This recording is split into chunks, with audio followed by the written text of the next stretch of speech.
حضرت ذوالقرنین نے پہلا جو سفر کیا، حضرت ذوالقرنین نے پرانی کتابوں میں یہ پڑھا تھا کہ حضرت سام بن نوح علیہ السلام کی اولاد میں سے ایک شخص ایسا ہوگا جو آب حیات کے چشمے سے پانی پی لے گا۔ آپ کے ساتھ حضرت خضر علیہ السلام بھی تھے، اس لیے ذوالقرنین نے مغرب کا سفر کیا، ویسٹ کی طرف ٹریول کیا۔ آپ کے ساتھ جب حضرت خضر علیہ السلام تھے، وہ آب حیات کے چشمے تک پہنچ گئے اور اس کا پانی بھی پی لیا، مگر حضرت ذوالقرنین کے مقدر میں نہیں تھا، وہ محروم رہ گئے، وہ نہ پی سکے۔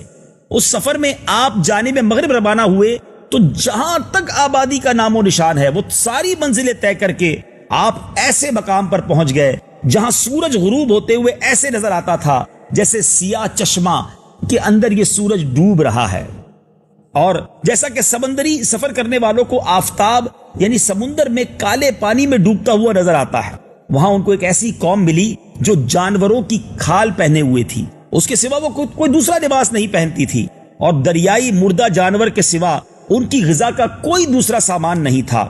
یہ قوم ناسک کہلاتی تھی۔ حضرت ذوالقرنین نے دیکھا ان کے لشکر بے شمار ہیں اور یہ لوگ بہت ہی طاقتور اور جنگجو ہیں۔ حضرت ذوالقرنین نے ان لوگوں کے گرد اپنی فوج کا گھیرا ڈالا اور وہ لوگ ان میں سے بہت بڑی تعداد ایمان لے آئی۔ اب آپ کا دوسرا سفر شروع ہوا۔ اب آپ نے ایسٹ کی طرف، مشرق کی طرف سفر کیا، اور جب سورج طلوع ہونے کی جگہ پر پہنچے، یعنی سورج جہاں سے ایسا محسوس ہوتا تھا کہ یہاں سے نکل رہا ہے، وہاں تک پہنچ گئے تو وہاں ایک ایسی قوم کو دیکھا کہ اس کے پاس کوئی عمارت اور مکانات نہیں ہیں۔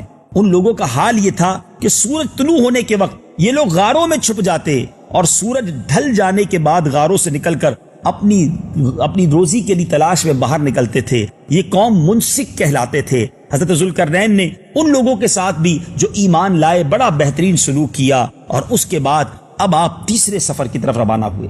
ناظرین، اب یہ شمال کی طرف سفر تھا۔ حضرت ذوالقرنین نے اب یوں سمجھیے نارتھ کی طرف ٹریول کیا، یہاں تک کہ سدین، دو پہاڑوں کے درمیان آپ وہاں پہنچے۔ وہاں کی آبادی کی عجیب و غریب زبان تھی، ان لوگوں کے ساتھ اشاروں سے بمشکل بات چیت کی جا سکتی تھی۔ ان لوگوں نے حضرت ذوالقرنین سے یاجوج ماجوج کے مظالم کی شکایت کی اور آپ کی مدد کے طالب ہوئے۔ آپ نیک بندے تھے، لوگوں کو تکلیف میں دیکھا اور پتا چلا کہ ایک بڑی ظالم قوم ہے جس کا نام یاجوج ماجوج ہے۔ ان غریبوں نے آپ سے مدد کی درخواست کی۔ یاد رہے ناظرین، اللہ والوں کے دل نرم ہوتے ہیں، وہ دوسروں کی خیر خواہی کا جذبہ رکھتے ہیں۔ آپ نے ان کی مدد کے لیے اپنے آپ کو پیش کیا۔ اور اب یاجوج ماجوج کون تھے؟ یہ بڑا انٹرسٹنگ یوں سمجھیے کہ ٹاپک ہے کہ یہ یافس بن نوح علیہ السلام کی اولاد میں سے ایک فسادی گروہ ہے، اور ان لوگوں کی تعداد بہت زیادہ ہے۔ یہ لوگ بلا کے جنگجو ہیں، خون خار اور بالکل ہی وحشی اور جنگلی جانوروں کی طرح ہیں، جو بالکل جانوروں کی طرح رہتے ہیں۔ موسم ربیع میں یہ لوگ اپنے غاروں سے نکل کر تمام کھیتیاں اور سبزیاں کھا جاتے تھے اور خشک چیزوں کو لاد کر لے جاتے تھے۔ آدمیوں اور جنگلی جانوروں، یہاں تک کہ سانپ، بچھو، گرگٹ، ہر چھوٹے بڑے جانور کو کھا جاتے۔ لوگ پریشان تھے کہ جب فصل اگنے کا وقت آتا ہے یہ ساری کی ساری فصل کھا جاتے ہیں۔ اب حضرت ذوالقرنین کو لوگوں نے جب فریاد کی کہ آپ ہمیں بچائیے، ان کی تکلیفوں سے، ان کی ایذا رسانیوں سے بچائیے، تو حضرت ذوالقرنین کو انہوں نے مال بھی پیش کرنے کی کوشش کی۔ آپ ہماری ہیلپ کریں، ہم آپ کو کچھ مال بھی پیش کریں گے۔ تو حضرت ذوالقرنین نے کیا فرمایا؟ آپ نے فرمایا مجھے تمہارے مال کی ضرورت نہیں ہے، اللہ تعالیٰ نے مجھے سب کچھ دے دیا ہے، بس تم اب میری جسمانی طاقت کے ذریعے مدد کرو۔ اب ایک ایسی دیوار کی تعمیر شروع ہوئی جس کی مثال تاریخ میں نہیں ملتی۔ حضرت ذوالقرنین نے ان دونوں پہاڑوں کو گویا کس طرح ملا دیا کہ آپ نے دونوں پہاڑوں کے درمیان بنیاد کو کھدوایا۔ جب پانی نکل آیا، یعنی اتنا ڈیپ ڈگ کیا، اتنا گہرائی تک کھودا کہ پانی نکل آیا، تو اب آپ نے اس پر پگھلے ہوئے تانبے کے گارے سے پتھر جمائے، لوہے کے تختے نیچے رکھے اور چن کر ان کے درمیان لکڑی کی ایک یوں سمجھیے کہ لکڑی کی شٹرنگ جس طرح ہماری ہوتی ہے وہ کی گئی اور کوئلہ بھروا دیا گیا۔ اب اس میں آگ لگا دی گئی۔ ناظرین ذرا سوچئے، لوہا ہو، پگھلا ہوا تانبا ہو، کوئلہ ہو، تو اب یہ دیوار کانکریٹ کی طرح بن گئی، اور یہ دیوار کوئی چھوٹی موٹی دیوار نہ تھی، پہاڑ تک اونچی کر دی گئی، اور دونوں پہاڑوں کے درمیان کوئی جگہ نہ چھوڑی گئی۔ پھر پگھلایا ہوا تانبا جو ہے وہ دیوار میں پلا دیا گیا، اور یہ سب مل کر یہ بڑی مستحکم اور مضبوط دیوار بنا دی گئی۔ یعنی یاجوج ماجوج اور اس قوم کے درمیان ایک ایسی دیوار کھڑی کر دی گئی تاکہ وہ لوگ یہاں نہ آ سکیں اور اس قوم کو سپورٹ مل جائے، اس کی تکلیفوں سے وہ محفوظ ہو جائیں۔ ناظرین یہاں تک تو بات سمجھ آ گئی. میرے آقا مدینے والے مصطفیٰ فرماتے ہیں کہ یاجوج ماجوج روزانہ اس دیوار کو توڑتے ہیں اور دن بھر جب محنت کرتے ہیں اور توڑنے کے قریب ہو جاتے ہیں تو ان میں سے کوئی کہتا ہے کہ اب چلو باقی کل توڑ ڈالیں گے. دوسرے دن جب وہ لوگ آتے ہیں تو اللہ کے حکم سے وہ دیوار پہلے سے زیادہ مستحکم اور پوری دوبارہ بن جاتی ہے. وہ پھر توڑنا شروع کر دیتے ہیں اور پھر کہتے ہیں جب بالکل آخر میں قریب ہو جاتی ہے ٹوٹنے کے تو کوئی کہتا ہے چلو اب کل توڑیں گے. اب دوسرا دن پھر آتا ہے, اللہ کے حکم سے وہ دیوار جو ہے مزید مستحکم اور مضبوط کھڑی ہو جاتی ہے. یہ سلسلہ اب بھی جاری ہے. جی ہاں ناظرین, حدیث پاک کے مضمون کے مطابق یہ سلسلہ اب بھی جاری ہے. مگر جب قیامت قریب آئے گی تو یاجوج ماجوج میں سے کوئی شخص کہے گا کہ انشاءاللہ کل اس دیوار کو توڑ ڈالیں گے. یعنی روزانہ وہ دیوار توڑتے ہیں, کل کا ارادہ بھی کرتے ہیں, مگر لفظ انشاءاللہ نہیں کہتے.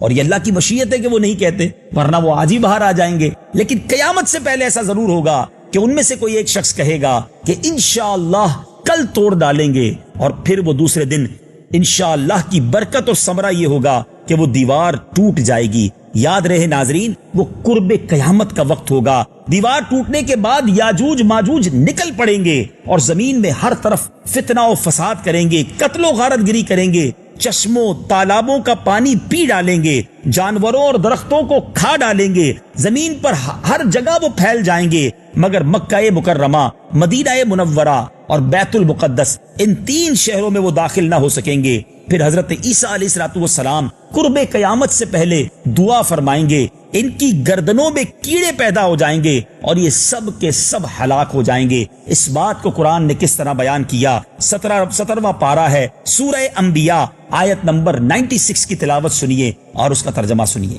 حتى إذا فتحت يأجوج ومأجوج وهم من كل حدب ينسلون. یہاں تک کہ جب کھولے جائیں گے یاجوج و ماجوج اور وہ ہر بلندی سے ڈھلکتے ہوں گے. ناظرین آپ سوچ رہے ہوں گے کہ یہ کیسی قوم ہے, یہ دنیا میں پھیل جائے گی. صدر الشریعہ بدر الطریقہ مفتی امجد علی اعظمی اس کے بارے میں لکھتے ہیں کہ بعد قتل دجال, جب دجال کا قتل ہو جائے گا تو حضرت عیسیٰ علیہ الصلوۃ والسلام کو حکم الہی ہوگا کہ مسلمانوں کو کوہ طور پر لے جاؤ, اس لیے کہ کچھ ایسے لوگ ظاہر کیے جائیں گے جن سے لڑنے کی کسی کو طاقت نہیں ہوگی. مسلمانوں کے کوہ طور پر جانے کے بعد یاجوج ماجوج کا خروج ہوگا. یہ اس قدر کثیر ہوں گے کہ ان کی پہلی جماعت, ذرا غور سے سنیے گا, ان کا پہلا جو گروپ ہوگا وہ بحرائے تبریہ, جس کا طول, جس کی لمبائی 10 میل ہوگی, ایک سی ہوگا جس سے وہ گزرے گا, اور جب اس کا پانی پی کر اس طرح سکھا دے گا کہ جب دوسرا گروپ وہاں سے گزرے گا تو وہ کہے گا یہاں تو کبھی پانی ہی نہیں تھا. یعنی اتنی تعداد میں وہ لوگ ہوں گے.